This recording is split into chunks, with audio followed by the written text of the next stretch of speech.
উগান্ডায় একদিন এক ম্যানহোলের ঢাকনা চুরি করা এক ব্যক্তিকে সাজা হিসেবে মৃত্যুদণ্ড দেওয়া হইল। তো ওই লোকটা তার শেষ ইচ্ছা হিসেবে ওই দেশের প্রধানমন্ত্রীর সাথে দেখা করতে চাইল।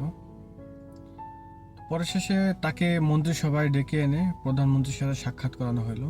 প্রধানমন্ত্রীকে বলল যে আপনার সাথে দেখা করার একটাই মাত্র ইচ্ছা ছিল, আমার কাছে এমন একটা বীজ আছে যেটা রোপণ করলে পরে যে গাছটা হবে সেই গাছটা মনের সকল আশা পূরণ করে।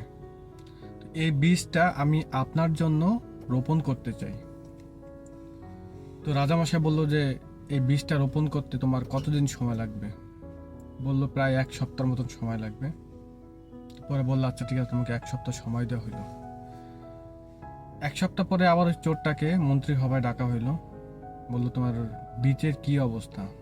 তো বললো আমার জমি তো রেডি হয়ে গেছে, এখন এই বীজটা পরিপক্ত হওয়ার জন্য আরো 2-3 দিন সময় লাগবে, এটা উপযুক্ত হবে রোপণ করার জন্য। তো আরো 2-3 দিন সময় ওই চোরটাকে দেওয়া হলো। আবার 2-3 দিন পরে ওই চোরটাকে হাজির করা হলো মন্ত্রিসভায়।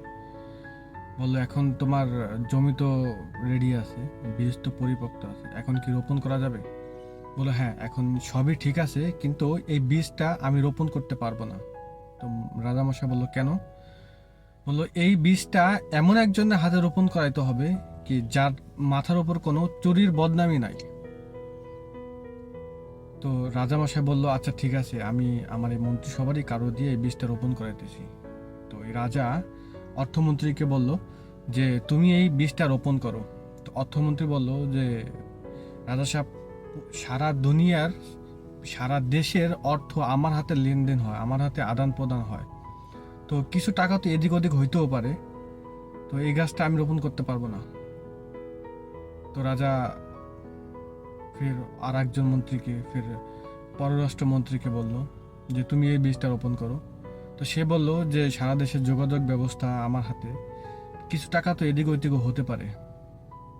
তো রাজা এরকম করতে করতে তার সবার সমস্ত মন্ত্রীদেরকে এই বীজটা রোপণ করার জন্য বলল। তো তারা সবাই কোনো না কোনো বাহানা দিয়ে বলল যে না, আমার কাছে থেকে কিছু না কিছু টাকা পয়সা বা হিসাব কিতাব এদিক ওদিক হইতে পারে, তো আমি এই বীজটা রোপণ করতে পারবো না। তো সবাই মিলে বলল যে রাজামশাই তাহলে আপনি এই বীজটা রোপণ করেন, আপনি তো এই দেশের রাজা। তো রাজা বলল যে তোমরা তো ছোট ছোট পদ নিয়ে আছো, তো তোমাদের যেহেতু ভুল হইতে পারে, আর আমি এত বড় একটা রাষ্ট্র সামলাইতেছি, আমারও তো কিছু না কিছু ভুল হইতে পারে, এদিক ওদিক তো টাকা পয়সা অর্থ লেনদেন নাড়াচাড়া হইতে পারে। তো পরে সবাই তো অবাক হয়ে গেল। এখন এর মধ্যেই একজন বলল যে আমরা সবাই মিলে দেশ চালাই, আমাদের হাতের থেকে কিছু টাকা পয়সা তো এদিক ওদিক হয়, তো আর ও তো সাধারণ একটা ম্যানহোলের ঢাকনা চুরি করছে, এটার কতই বা দাম, তো ওকে ছেড়ে দেওয়া হোক। তো আরেকজন বলল যে না, ওকে ছেড়ে দেওয়া যাবে না, ওকে যদি এখন ছেড়ে দেই তাহলে ওরা বাইরে গিয়ে আমাদের যে যত সব গোমর আছে এই সব গোমরগুলো ফাঁস করে দিবে, আমরা ফাঁসে দেবো। তো সবাই চিন্তিত হয়ে গেল কি করা যায়, কি করা যায়। তো এর মধ্যেই একজন সিদ্ধান্ত নিল, একজন বলল যে এক কাজ করা যায়, ওকে আমাদের ভিতরে কোনো একটা, আমাদের এই মন্ত্রিসভায় কোনো একটা পদ দিয়ে দেওয়া হোক, তাহলে পরে ও যাইয়া বাইরে গিয়ে আমাদের এই কার্যক্রমের কথা বলতে পারবে না। তো যেমন কাজ যেমন কথা তেমন কাজ, ওকে মন্ত্রিসভার সদস্য করে নেওয়া হলো।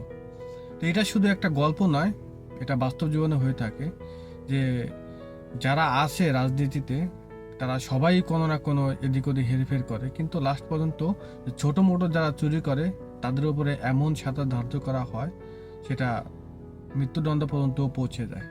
তো ভিডিওটি ভালো লাগলে শেয়ার করবেন।